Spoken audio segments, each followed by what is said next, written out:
Firstly, can you explain what is happening at West Burton? Okay, so West Burton gas-fired power station, there are currently about 15 activists occupying 2 of the chimneys of the gas-fired power station. We entered the power station early hours in the morning on Monday morning. About 30 protesters attempted to enter the site, of which about 20 got in. 5 of those, including me, were arrested. And the rest managed to get up 2 of the chimneys. The middle one was actually active when they climbed halfway up. So we've successfully shut down the power station, and we've also halted the construction of the other chimneys. They've been up there for 3 days now. It's the longest running occupation of a power station ever in history by protesters. They've got enough food and water, hopefully, to last them a week. They've built shelter, portaloos, and they've even built a solar panel out of recycled parts of old solar panels. So they've got electricity up there to charge their phones, update their Twitter account.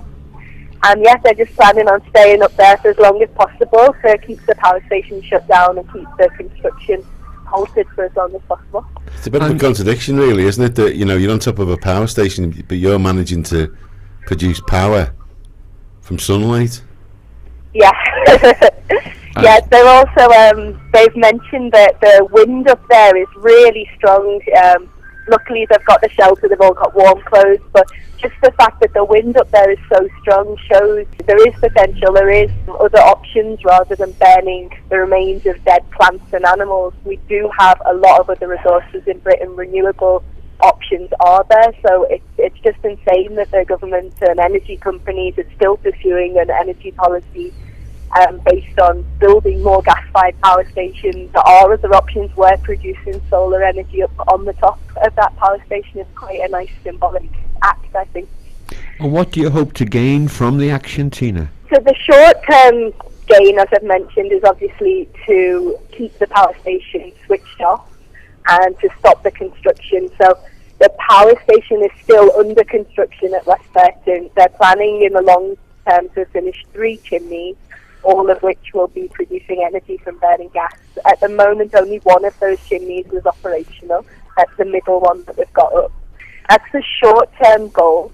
But the reason we're doing this, the reason we're protesting, is because at the moment, I'm sure a lot of the listeners will be aware that most of our electricity in Britain comes from burning coal. Obviously the coal in the world is running out. And also at the moment, all of our coal-fired power stations in Britain are coming to the end of their lifespan. So at the moment, the energy companies, the government, they have to decide how they plan on getting electrical energy for the next, not just the immediate future, but for the next 30, 50 years. So if we build a new generation of gas-fired power stations now, we're committing that the main source of energy production here is going to be from gas for the next 30, 40, 50 years maybe. So it's really important, we feel now, we're at a crucial moment where we could influence the decision of the government, of the energy companies, and actually stop the dash for gas. I've got a website explaining a lot more of this. That's www.no-forgas.org.uk, and the protesters have their Twitter account where they're giving live updates from the chimneys, which is no dash for gas. Is the name. Why do you think this government sort of hell bent on the gas option as opposed to any of the other options? The government is largely influenced by the profits of the energy companies like EDF, who own West Burton Power Station. They're spending millions of pounds on lobbying in the government to influence the energy policy, which is completely undemocratic, of course. And the reason the energy companies are more interested in gas at the moment is because in the short term it's going to maximise their profits. The renewables energy will require initial investment which is much larger than building gas-fired power stations. However, in the long run, by committing to 30, 40, 50 years of gas-produced energy at the moment, in the long run it's going to work out more expensive for the average person because gas is a limited resource on the earth. It is running out, and as I'm sure many of our listeners will be aware, we're we're already experiencing fuel poverty in Britain, whereas renewables, if we created a renewable energy industry in Britain, it'll be much more cost effective for the average person in the long run. And also the renewables energy industry will create a lot of jobs. So, for example, we're burning all this gas or electricity, whatever, to heat our homes. But Britain has an absolutely terrible problem for, like, insulation in buildings and homes, in public buildings. Our homes are really leaky, and just a small thing like insulating a home could actually massively cut the cost of fuel bills for the average person and create a lot of jobs on a local level for people who would actually be going around improving the insulation in homes. But energy companies, the government, they're not interested in solutions like that because that doesn't maximise their profit. Tina, a couple of things really. One is, why do you think sort of this news, you know, what you're doing doesn't seem to be newsworthy, except in things like The Guardian? Why do you know, at the moment all you get on the telly is that New York's being battered by superstorm Sarah or Susan or whatever it's called. Why do you think something like this, which is Hurricane Sandy? Hurricane Sandy. I can't even remember the name. That's how much it's sunk. Yeah, obviously, we have actually got a bit of coverage. We've got a really great article on the Guardian website that sadly only a small paragraph of that got into the newspaper. I think there's two reasons at the moment. Firstly, climate change has just gone a bit out of fashion in the media. Obviously, we haven't addressed the issues of climate change, but media got bored of talking about it. They're busy talking about other things at the moment, so that's, I guess, why we haven't got a lot of coverage in the mainstream media, as well as the fact that the mainstream media is very much dominated by other things at the moment.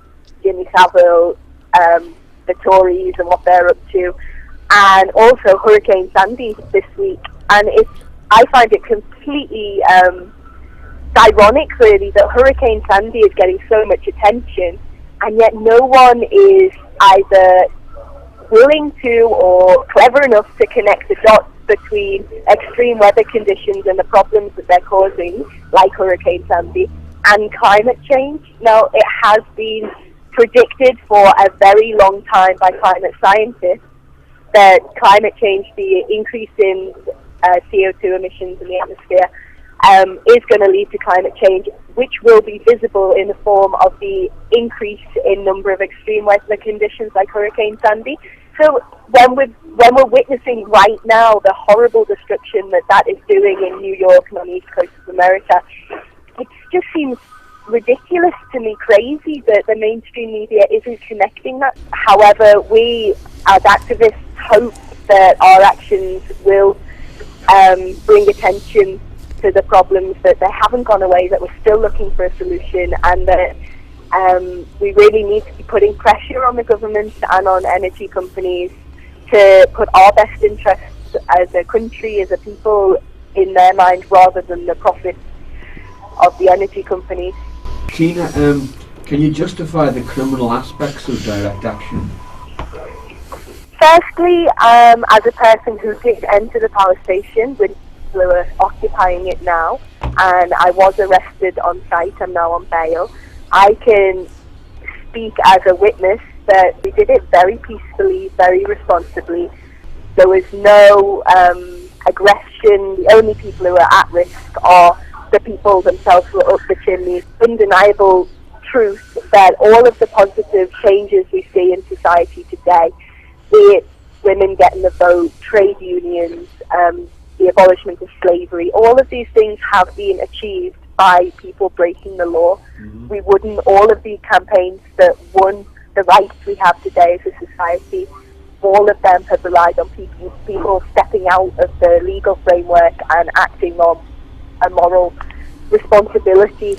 Organised civil disobedience is part of a democracy. It's how democracy is shaped, and sometimes the issues are just too important to sit back and let the government, the power holders, do what they want and stop listening to the people. I think we're going to wind this up shortly, but what can we do as individuals to help? Tackling climate change is going to take a whole range of different approaches, and investing in the renewables industry is just one of those things, which is the government's responsibility, the energy company's responsibility.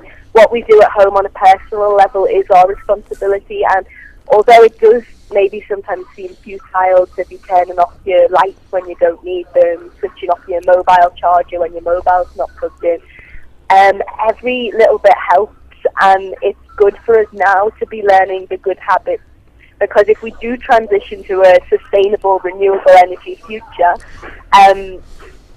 we'll still need to reduce the energy we're using at home. It's actually a win-win situation, because the less energy we're using at home, we're saving money as well. It maybe now is time for, I'm saying maybe, but I believe now is time for the average person to take action themselves. Yeah. And that doesn't mean it has to be as big or as maybe risky as going into a power station and shutting a power station down, but there's many other ways that you can take action as an individual to get your point across to the government, to the energy company.